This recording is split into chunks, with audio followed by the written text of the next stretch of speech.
Hello, good evening, my dear students. How are you? Fine. Good. Student, today we start the next chapter. This chapter's name is Force and Laws of Motion. This is the second chapter of the class 9th physics. ये class 9th के physics का second chapter है, जिस chapter का नाम है student force and laws of motion. Student first chapter हम लोगों ने फाइनली कंप्लीट पढ़ चुके हैं, जिसका नाम है स्टूडेंट मोशन, जो इसके बारे में आप बहुत कुछ जाने। काफी दिन पहले हम लोग पढ़े थे, काफी स्टूडेंट मैसेज कर रहे थे सर सेकंड चैप्टर बनाइए, काफी क्वेश्चन थे सर, आप बहुत दिनों से क्लास 9th का नई वीडियो बना रहे हैं। सॉरी स्टूडेंट, छोटी सी लाइन, बहुत ज्यादा वर्क। स्टूडेंट देखिए, आज हम लोग जानेंगे कि force and laws of motion, इस चैप्टर्स के बारे में हमको क्या पढ़ना है।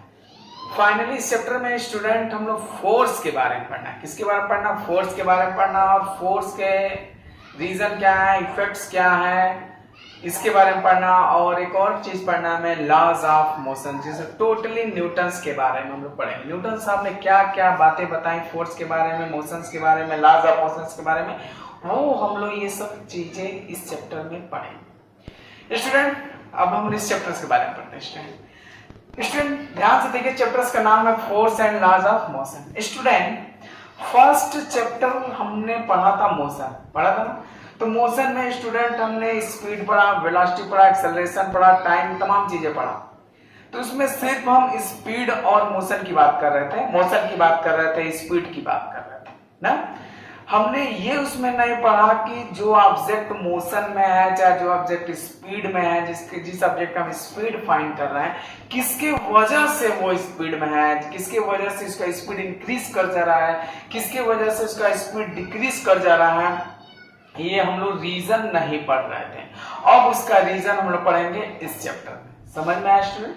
पहले में सिर्फ हम लोगों ने मोशन पढ़ा, स्पीड, वेलोसिटी, तमाम चीजें, ऑब्जेक्ट क्यों मोशन में है, उसका स्पीड क्यों इंक्रीज कर जा रहा है, क्यों डिक्रीज कर जा रहा है, ये सब हम लोग क्या कर रहे थे, पढ़ रहे थे। लेकिन उसके फैक्टर्स को, उसको रीजन को, उसके स्पीड इंक्रीज डिक्रीज के पीछे क्या रहस्य है, ये हम लोगों ने नहीं जाना था। ठीक, क्योंकि उसके जो पीछे का रीजन है, स्पीड का इंक्रीज होना, डिक्रीज होना, मोशन का डायरेक्शन चेंज हो जाना, ये सब जानेंगे हम लोग इस चैप्टर में, क्योंकि इस चैप्टर का नाम है स्टूडेंट फोर्स। समझ में ना? स्टूडेंट मोशन का स्पीड डिक्रीज, ये सब कुछ फोर्स की वजह से हो रहा था। किसी ऑब्जेक्ट का स्पीड इंक्रीज कर जा रहा था, फोर्स की वजह से। किसी ऑब्जेक्ट का स्पीड डिक्रीज हो जा रहा था, फोर्स की वजह से। समझ में? तो फाइनली देखिए, फोर्स का डेफिनेशन आपके बोर्ड पे लिखा गया है। दिस पुश और pull on a body is called force. ये ध्यान से, दिस पुश और pull on a body is called force. समझ? देखिए स्टूडेंट, आप बेसिकली आप किसी ऑफिस में, चाहे मार्केट में जाते हैं, शॉप पे जाते हैं, देखिए उस शॉपकीपर के जो विंडोज होते हैं, चाहे डोर होते हैं, उस पे देखिए एक स्टिकर लगा रहता है ना। स्टिकर पे लिखा रहता पुश और पुल लिखा रहता है, यानी आप उस डोर पर धक्का लगाइए या तो खींचिए। तो धक्का लगाएंगे तब भी दरवाजा खुलेगा, खींचेंगे तब भी खुलेगा। तो पुश और पुल ये इंडिकेट कर रहा है कि वो उसमें एरो भी लगा रहता है, यानी एरो के डायरेक्शन में आप पुश करिए, एरो के डायरेक्शन में आप पुल करिए, डोर खुल जाएगा। यानी उसके पीछे पुश और पुल ही फोर्स है। यानी किसी ऑब्जेक्ट का शेप एंड साइज, डायरेक्शन, तमाम चीजें, उसमें स्पीड का इंक्रीज होना, डिक्रीज होना, सब कुछ किसके रीजन की वजह से हो रहा है, किसकी वजह से हो रहा है, फोर्स की वजह से। और फोर्स को एक सिंपली वे से डिफाइन कर देता, पुश और pull on a object is known as force. This push और pull on a object on a body is called force. किसी बॉडी पर हम पुश करें या पुल करें, वही क्या कहलाता है स्टूडेंट? फोर्स कहलाता है। समझ में आया? सेकंड लाइन लिखा गया है, it means force is the cause of motion. किसी भी ऑब्जेक्ट का, देखिए क्या लिखा है, it means force is the cause of motion. किसी भी बॉडी का मोशन में होना, फोर्स ही उसका रीजन है। किसी भी ऑब्जेक्ट का मोशन में होना, फोर्स ही उसका एग्जैक्ट रीजन है। यानी फोर्स के ही वजह से कोई ऑब्जेक्ट मोशन में आता है, अदरवाइज मोशन में नहीं आएगा। समझ में? वो ऑलरेडी रेस्ट में रहेगा, चाहे किसी अनदर फॉर्म में रहेगा। अगर उसके अंदर मोशन प्रोड्यूस हुआ है तो मींस उस पर फोर्स लगाया गया है। समझ में? और फोर्स के इफेक्ट क्या है ये हम देखेंगे। इफेक्ट का मतलब किसी ऑब्जेक्ट पर हम फोर्स लगाएं स्टूडेंट, तो उसके क्या क्या इफेक्ट पड़ सकते हैं ऑब्जेक्ट पे, हमको ये जानना है। तो स्टूडेंट फोर्स के बारे में भी हमने आपको बताया था, पुश और pull on a object is known as force. समझना। इफेक्ट क्या है ये आपसे एग्जाम में पूछते जाता है कि इफेक्ट ऑफ फोर्स बताइए स्टूडेंट। देखिए इफेक्ट ऑफ फोर्स वो होते हैं स्टूडेंट की कोई ऑब्जेक्ट रेस्ट में है तो उस पर फोर्स लगाकर उसमें मोशन प्रोड्यूस किया जा सकता है, रेस्ट से उसको मोशन में लाया जा सकता है। समझ में आप जानते हैं एग्जांपल, कोई ऑब्जेक्ट मोशन में है तो उसको रेस्ट में लाया जा सकता है। कोई साइकिल से धीरे धीरे आ रहा है उसको आप आगे पुश करके रोक सकते हैं। अभी इन्हें ट्रेन आ रहा है तो उसको पुश कर दीजिएगा, तब तो आपकी कहानी खत्म हो जाएगी। किसी ऑब्जेक्ट को रेस्ट में है तो मोशन में लाया जा सकता है फोर्स की वजह से। कोई ऑब्जेक्ट मोशन में है तो उसको रेस्ट में लाया जा सकता है किसकी वजह से, फोर्स की वजह से। समझ में आए। किसी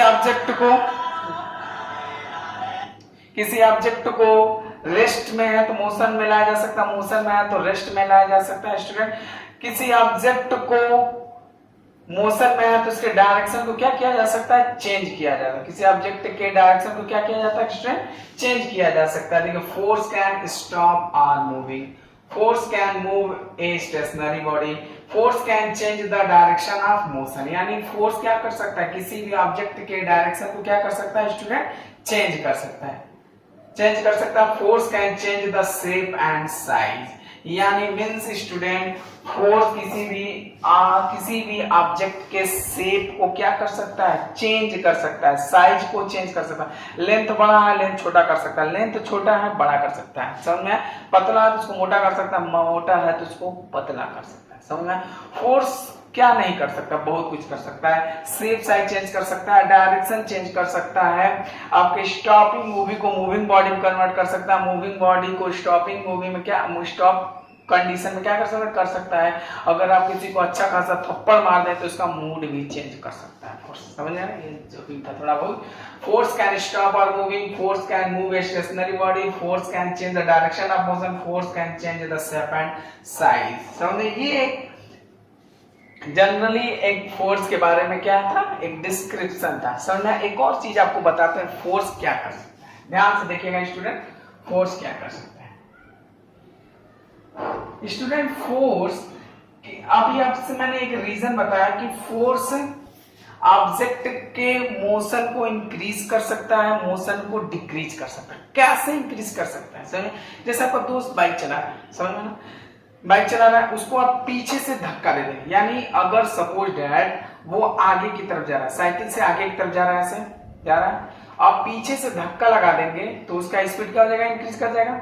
अगर वो बाइक आपके तरफ ला रहा है और आप धक्का लगा देते तो स्पीड क्या हो जाएगा, रुक जाएगा। समझ में। तो दो रीजन है, इंक्रीज होना और डिक्रीज होना। समझ में। सपोज डैट एक बॉल है स्टूडेंट, दो बॉल है,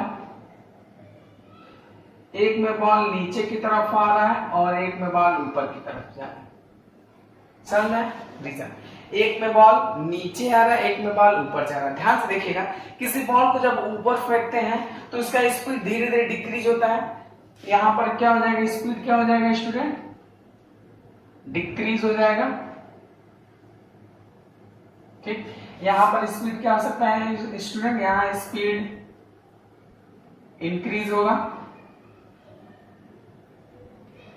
ठीक, यहाँ स्पीड डिक्रीज होगा, यहाँ स्पीड क्या होगा, इंक्रीज होगा। क्यों होगा, क्योंकि यहाँ पर क्या लग रहा है, फोर्स ऑफ अट्रैक्शन। क्या लग रहा है, फोर्स ऑफ अट्रैक्शन, ग्रेविटी के वजह से। किसके वजह से स्टूडेंट, ग्रेविटी के वजह से। समझ में। तो यहाँ पर क्या हो रहा है स्टूडेंट, ये इसका जब ये बॉल नीचे आ रहा है तो इसका स्पीड कंटिन्यूअसली इंक्रीज हो रहा है। क्यों, क्योंकि इसको एक तरफ कोई खींच रहा है, तो फोर्स का डायरेक्शन और मोशन का डायरेक्शन जब एक ही हो तो स्पीड क्या होता है, इंक्रीज हो जाता है। जब फोर्स का डायरेक्शन और मोशन का डायरेक्शन अगर अपोजिट हो तो स्पीड क्या होता है, डिक्रीज होता है। यही बात हुआ। देखिए स्टूडेंट, कोई बाइक से जा रहा है, अगर उससे आगे की तरफ जा रहा है तो आगे आप धक्का लगाएंगे तो उसका स्पीड इंक्रीज हो जाएगा। जब फोर्स का डायरेक्शन और मोशन का डायरेक्शन अगर सेम हो तो स्पीड इंक्रीज होगा। जब फोर्स का डायरेक्शन और मोशन का डायरेक्शन अपोजिट हो तो स्पीड क्या होगा, डिक्रीज होगा। स्टूडेंट उसको एरो से मैं बना देता हूं, स्टूडेंट ध्यान से देखिएगा, उसमें आपको थोड़ी बहुत समझने की कोशिश कीजिएगा मैं क्या कहना चाह रहा हूं। फोर्स का डायरेक्शन और मोशन का डायरेक्शन। ये है फोर्स, ये है मोशन, ये है फोर्स, ये मोशन। दोनों अगर सेम डायरेक्शन है तो क्या हो जाएगा, इंक्रीज कर जाएगा। INCREAS, इंक्रीज करेगा। समझ में आया? जब स्टूडेंट फोर्स का डायरेक्शन और मोशन का डायरेक्शन, ये है फोर्स, ये है मोशन, तो क्या हो जाएगा, ये डिक्रीज होगा। समझ में आया स्टूडेंट? जब फोर्स का डायरेक्शन और मोशन का डायरेक्शन अगर सेम हो तो स्पीड हमारा, मोशन इंक्रीज कर जाएगा, स्पीड हमारा क्या हो जाएगा, इंक्रीज कर जाएगा। जब फोर्स का डायरेक्शन और मोशन का डायरेक्शन और अपोजिट हो तो स्पीड क्या हो जाएगा, डिक्रीज हो जाएगा। समझ में आया? ये क्या था, एक जनरल डिस्क्रिप्शन था फोर्स के बारे में। यानी हमने आपको क्या बताया स्टूडेंट, फोर्स क्या, दिस इज अ पुश और pull on a object is known as motion. यानी कोई ऑब्जेक्ट मोशन में है तो उसके पीछे रीजन किसका था, फोर्स का था। समझ आना? फोर्स की वजह से कोई ऑब्जेक्ट मोशन में आ सकता है, स्पीड इंक्रीज कर सकता है, स्पीड डिक्रीज कर सकता है, फोर्स शेप एंड साइज को चेंज कर सकता है, फोर्स डायरेक्शन को क्या कर सकता है, चेंज कर सकता है। समझ में? ये एक जनरल डिस्क्रिप्शन था, इसे बोर्ड से क्या कर सकते हैं, नोट कर सकते हैं।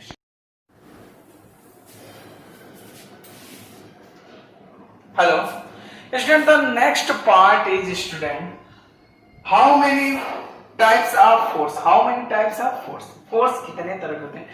Mainly force divided into two parts, mainly force divided into two parts in this chapter. The first is the balanced force and second is the unbalanced force. Force mainly divided into two parts. First part is the balanced force and second is the unbalanced force. Student, balanced force क्या होता है और unbalanced force क्या होता है, ध्यान से सुनिएगा स्टूडेंट। आपको पहले एग्जांपल दे देते हैं तब डिफिनीशन देते हैं। ठीक है स्टूडेंट, बहुत ही इजी डिफिनीशन है, बैलेंस्ड फोर्स क्या होता है और अनबैलेंस्ड फोर्स क्या होता है। स्टूडेंट ध्यान से देखिए स्टूडेंट, एक एग्जांपल यहाँ रखा है और एक एग्जांपल यहाँ बना है। सर डिफिनीशन अभी नोट कर लीजिएगा बाद में। स्टूडेंट देखिए, आप गेम खेलते हैं रस्सा कस्सी वाला गेम। स्टूडेंट जो भी दोस्त होते हैं आपस में रस्सी खींचते हैं, एक साइड में कुछ बच्चे रस्सी को खींचते हैं, एक साइड में कुछ रस्सी खींचते हैं। स्टूडेंट देखिए, दो लड़के इधर हैं जो रस्सी को अपने तरफ खींच रहे हैं और दो लड़के इधर हैं जो रस्सी को अपने तरफ खींच रहे हैं। ये जो एक खासियत है, ये दोनों स्टूडेंट या दोनों जो लड़के हैं इनके पास जितना पावर है, अच्छा जितने फोर्स से खींच रहे हैं, ठीक उतने ही फोर्स से ये ऑब्जेक्ट भी अपने तरफ खींच रहे हैं। तो क्या ये स्टूडेंट अपने तरफ खींच पाएंगे या अपने तरफ ये खींच पाएंगे? नहीं खींच पाते, क्योंकि इन दोनों का फोर्स क्या था, इक्वल था। दोनों का फोर्स इक्वल था। जब दोनों का फोर्स इक्वल होने का रीजन ये है कि ये स्टूडेंट अपने ही जगह पर बने रहेंगे, ये स्टूडेंट अपने ही जगह पे क्या रहेंगे, बने रहेंगे। समझ में आया स्टूडेंट? तो यहाँ पर जो ये दो स्टूडेंट है F1 फोर्स से खींच रहा है और ये जो स्टूडेंट है F2 फोर्स से खींच रहा है। तो ये कंक्लूजन देखा गया 2 मिनट तक कि ये जो दोनों F1 और F2 फोर्स से खींच रहे हैं स्टूडेंट, तो ये अपने ही जगह पर बने हुए, मीन्स दोनों का फोर्स की वैल्यू क्या था, इक्वल था। ना तो ये अपने तरफ खींच पा रहा था और ना ही इधर वाला उधर वाले को अपने तरफ खींच पा रहा था। जब दोनों के फोर्स की वैल्यू क्या था, सेम था, दोनों के फोर्स की वैल्यू क्या था, सेम था और ये अपने ही जगह पर बने हुए थे। रिजल्टेंट हमको क्या मिल रहा था, कुछ नहीं। कौन जीता, कोई नहीं जीता। कौन आ रहा, कोई नहीं आ रहा। यानी हमको रिजल्टेंट 0 मिल रहा है। रिजल्टेंट हमको क्या मिल रहा है, 0 मिल रहा है। समझ में आया? अब धीरे धीरे आप समझ रहे होंगे। यानी किसी भी ऑब्जेक्ट पर हम फोर्स लगाएं और हमको रिजल्ट 0 मिल जाए। रिजल्ट हमको क्या मिल जाए, 0 मिल जाए। 0 का मतलब किसी ऑब्जेक्ट पर फोर्स लगाएं वो मोशन ही में ना है। किसी ऑब्जेक्ट का प्लेस चेंज करें, प्लेस चेंज ना हो। समझ में आया? किसी ऑब्जेक्ट को अपने तरफ खींचे, अपने तरफ ना खींच पाए, वो जहां है वहीं रह जाए। समझ में आया? रिजल्ट आपको क्या मिल रहा है, 0 मिल रहा है। यहाँ देखिए, एक ये मेज है, चाहे फर्श है, सरफेस। यहाँ पर एक बुक रखा गया। क्या रखा गया, बुक रखा गया। बुक अपने ही प्लेस पर बना हुआ है। बुक अपने ही प्लेस पर क्या हुआ है, बना हुआ है। तो देखिए, कि कोई ऑब्जेक्ट अपने जगह पर फिक्स होना, जैसे मान लेते हैं स्टूडेंट फिक्स होना, स्टूडेंट जैसे मान लीजिए ये मार्कर है अपने ही जगह पर फिक्स बना हुआ है, समझ में ना, कहीं आगे पीछे अप एंड डाउन नहीं हो रहा है। तो इस पर टोटल 4 फोर्स लग रहा है। टोटल कितने फोर्स लग रहा है? 4 फोर्स। एक फोर्स आप ये जान रहे होंगे कि ग्रेविटी द्वारा लग रहा है, ग्रेविटेशन चैप्टर में डिटेल पढ़ेंगे। पहले जानिए कि अर्थ द्वारा एक फोर्स लगता है जिसको ग्रेविटी बोलते हैं, ग्रेविटेशनल फोर्स। एक ग्रेविटेशनल फोर्स नीचे की तरफ लग रहा होगा, क्योंकि अब इसको मैं हाथ हटा दूं तो मार्कर नीचे चला जाएगा, तो ये एक ग्रेविटेशनल फोर्स लग रहा है। और एक फोर्स ऊपर की तरफ लग रहा है जिसको हम बोलेंगे फोर्स ऑफ रिएक्शन। किसका बोलेंगे स्टूडेंट? Force of reaction. समझ में है? आपको एक बात बताते हैं, बाद में डिटेल करेंगे। कोई सी ऑब्जेक्ट पर ऊपर जितना फोर्स लगाएंगे वो ऑब्जेक्ट उसके ऊपर उतना ही फोर्स लगाएंगे इक्वल। तो एक फोर्स नीचे की तरफ लग रहा है और एक फोर्स ऊपर। जो फोर्स नीचे लग रहा है उसको बोलेंगे फोर्स ऑफ अट्रैक्शन, ग्रेविटी। और एक फोर्स ऊपर लग रहा है जिसको बोलेंगे फोर्स ऑफ रिएक्शन लग रहा है। क्या लग रहा है? Force of reaction. और इस मार्कर पर हम फोर्स लगा रहे हैं, मार्कर फोर्स लगा रहा है, लेकिन ये अपने ही जगह पे बना हुआ है, क्योंकि इसके अपोजिट डायरेक्शन में एक फोर्स लग रहा है इन दोनों सरफेस के बीच में, जिसको हम बोलेंगे फ्रिक्शन फोर्स। तो देखिए ये फोर्स और ये फोर्स दोनों इक्वल है, इसे इक्वल है तभी ये बुक अपने जगह पर, अन्यथा ये छेद के नीचे चला जाता, यानी रुका हुआ है, दोनों फोर्स बराबर है। एक फोर्स बुक पे लग रहा है लेकिन बुक स्लाइड नहीं हो रहा है। क्यों नहीं लग रहा है? क्योंकि इधर से कोई धक्का लगा रहा तभी रुका हुआ है, समझे? तो यानी टोटल 4 फोर्स लग रहा है। एक रिएक्शन फोर्स ऊपर की तरफ, एक ग्रेविटेशनल फोर्स नीचे की तरफ, एक फोर्स इधर से लग रहा है और एक फोर्स इधर, फोर्स ऑफ फ्रिक्शन लग रहा है। तो ये चारों फोर्स इक्वल है। चारों फोर्स क्या है? इक्वल है। रिएक्शन फोर्स इस जी के बराबर है। तो जब दो फोर्स इक्वल हो और अपोजिट डायरेक्शन में होते हैं तो वो एक दूसरे को नेग्लेक्ट कर देते हैं, समझ में आया? तो जब फोर्स की वैल्यू 0, यहां पर एक फोर्स लगा रहा है एफ एक्सटर्नल, धक्का लगा रहा है लेकिन खसक नहीं रहा है, उसका प्लेस चेंज नहीं हो रहा है। यानी किसी ऑब्जेक्ट के ऊपर हम धक्का लगाएं और वो उसके अंदर मोशन ना, उसका प्लेस ना चेंज हो, इसका मतलब ये है यानी अपोजिट डायरेक्शन से कोई एक अनदर फोर्स लग रहा है, अपोजिट डायरेक्शन से एक अनदर फोर्स लग रहा है जो हमारे फोर्स को अपोज कर रहा है, हमारे फोर्स को अपोज कर रहा है, समझ में? तो वो जो इधर से जो फोर्स लग रहा है स्टूडेंट, इधर से भी एक अपोजिट फोर्स लग रहा है दो सरफेसेस के बीच में, जिसको हम बोलेंगे फ्रिक्शन फोर्स। जिसको हम क्या बोलेंगे स्टूडेंट? Friction force. ये फ्रिक्शन फोर्स एक्सटर्नल फोर्स को क्या कर दे रहा है? मेंटेन कर दे रहा है। तो ये इसको नेग्लेक्ट कर दे रहा है, ये एक दूसरे को ये नेग्लेक्ट कर दे रहा है, मेनली चारों एक दूसरे को नेग्लेक्ट कर दे रहा है और बुक अपने ही जगह पर बना हुआ है, प्लेस चेंज नहीं हो रहा। तो मींस किसी ऑब्जेक्ट के ऊपर हम फोर्स लगाएं और रिजल्ट हमको 0 मिले, रिजल्ट हमको क्या मिले? 0 मिले, उसको हम बोलेंगे balanced force. Means if the resultant of all the forces acting on a body is zero, then the forces are known as balanced force। समझे? इसका स्क्रीनशॉट ले सकते हैं, ठीक? ऐसा कुछ करके स्क्रीनशॉट ले सकते हैं। स्टूडेंट किसी ऑब्जेक्ट के ऊपर हम फोर्स लगाएं और टोटल फोर्स जितने भी उस ऑब्जेक्ट पर फोर्स लग रहे हैं टोटल, वो सारे फोर्स इक्वल हो और अपोजिट डायरेक्शन में हो, तो वो एक दूसरे के वैल्यू को एक दूसरे को क्या कर देंगे? नेग्लेक्ट कर देंगे। और जब नेग्लेक्ट कर देंगे तो उस ऑब्जेक्ट पर कोई फोर्स नहीं लगेगा, और जब कोई फोर्स नहीं लगेगा तो उसका मोशन प्रोड्यूस नहीं होगा, उसमें प्लेस चेंज नहीं होगा, शेप एंड साइज चेंज नहीं होगा, और ऑब्जेक्ट जो जहां है वहीं बना रह जाएगा। तो इस टाइप्स के फोर्स को क्या बोलेंगे? Balanced force. यानी बैलेंस्ड फोर्स किसी ऑब्जेक्ट में चेंजेस नहीं ला सकता, समझा? क्योंकि रिजल्टेंट फोर्स क्या हो जाता है? 0। जितने भी उस ऑब्जेक्ट को फोर्स लगते हैं एक दूसरे को नेग्लेक्ट कर देते हैं और रिजल्टेंट क्या मिलता है हमको? 0। उसको हम बोलते हैं बैलेंस्ड फोर्स, समझ में है? और यही अनबैलेंस्ड क्या हो सकता है? हमको रिजल्टेंट 0 ना मिले, रिजल्टेंट हमको 0 ना मिले, उसको हम क्या बोलेंगे? Unbalanced force. जैसे यही चेंज कर देंगे force if the resultant of all the forces acting on a body is not zero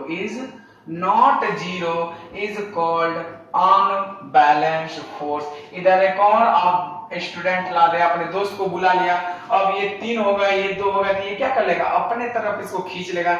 यानी रिजल्टेंट हमको कुछ मिल रहा है, इनको रिजल्टेंट हमको कुछ मिल रहा है। अब F1 is not equal to F2, F1 is not equal to F2।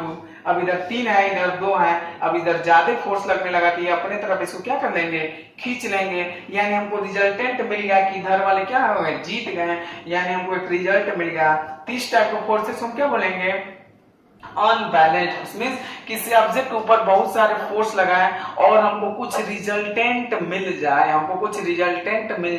उसको हम क्या बोलेंगे स्टूडेंट, अनबैलेंस्ड फोर्स। समझना। अगर इस बुक पर एक फोर्स लगाएं और बहुत ज्यादा अगर फोर्स लगा दें और उस फ्रिक्शन फोर्स से ज्यादा हम फोर्स लगा दें, और ये बुक मूव करने आ जाए, स्लाइड कर जाए मेज पर, तो इसको हम क्या बोलेंगे, अनबैलेंस्ड फोर्स। स्टूडेंट समझ में। तो आज हम लोगों ने क्या पढ़ा स्टूडेंट, फोर्स के बारे में पढ़ा, बैलेंस्ड फोर्स क्या होता है ये पढ़ा, और अनबैलेंस्ड फोर्स क्या है ये हम लोगों ने पढ़ा। ओके, अगर आपको आज कुछ सीखने को मिला तो वीडियो को जरूर सब्सक्राइब करें, जरूर से student. Next topic next day, laws of motion. Bye.